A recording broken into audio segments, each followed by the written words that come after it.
So today we're going to visit one of my 78-year-old patients who lives in Redfern. He's in one of the tower blocks and he's got multiple chronic and complex diseases and a complicated sort of social setup and history. He's got diabetes, he's got chronic leg ulcers, he's got a nasty foot ulcer from walking on it a fair bit up to the community health centre for his dressings. So we'll go and see him now. So David first came to us at the Diabetes Centre because he had a foot at risk of amputation.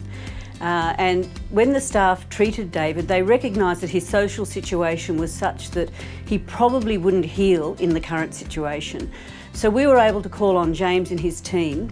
And I have to say, they are miracle workers. Not only do they mostly improve the person's quality of life, they also set up the situation and the environment so that the clinical outcomes improve. And that's exactly what happened with David. So when David was referred to us, we actually couldn't get in. There was items hoarded and stocked up all the way to the door, so we couldn't get in. So we went with our Housing New South Wales partners, and he did let us in.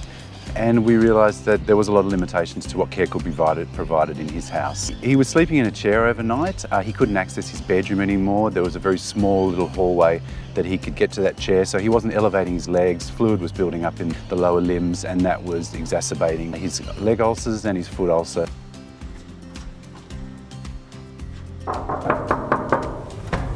Hey David, just James checking in on you. Yeah. Seeing how you're going. All right. Good. Yeah, will I come in? Yes. Great, thanks.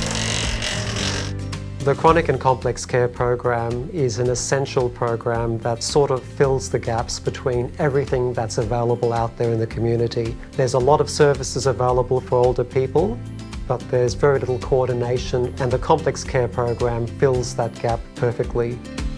Bringing James Courtney into that, we've allowed a foot into the door who's identified the hoarding, able to keep appointments, times, medication, compliance, and bring that all together where now we believe there's more as a safe net for David in the community, that he can live in the community now safely. So when David was discharged from Balmain Hospital, he had agreed, part of his goals were to get a massive clean done in his apartment. He knew his tenancy was potentially at risk and his health was at risk because of the environment in his apartment. So the social worker and us worked with David to set some goals which he agreed to, and he worked with the Salvation Army cleaners then to set the goals of what he wanted removed from his apartment.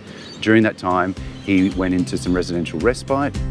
James was able to, through great sort of persistence, get in with David into his home, help sort out things, make his life much more acceptable, and that translated into improving David's legs. So David actually now has been discharged from our clinic because with the help of James, we've been able to cure the problem that he had. So David's a lot healthier, happier and safer in his tenancy now.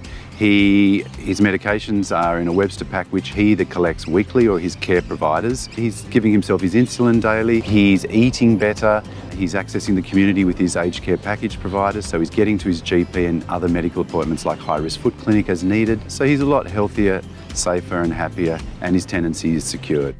The point of difference with this program is that we work with our patients to set their own health goals. And with those goals, we then empower them to look at solutions to their care needs, and then we work with them to implement those care options. And they have to be long-term sustainable options that keep people safer and healthier and happier in their own home.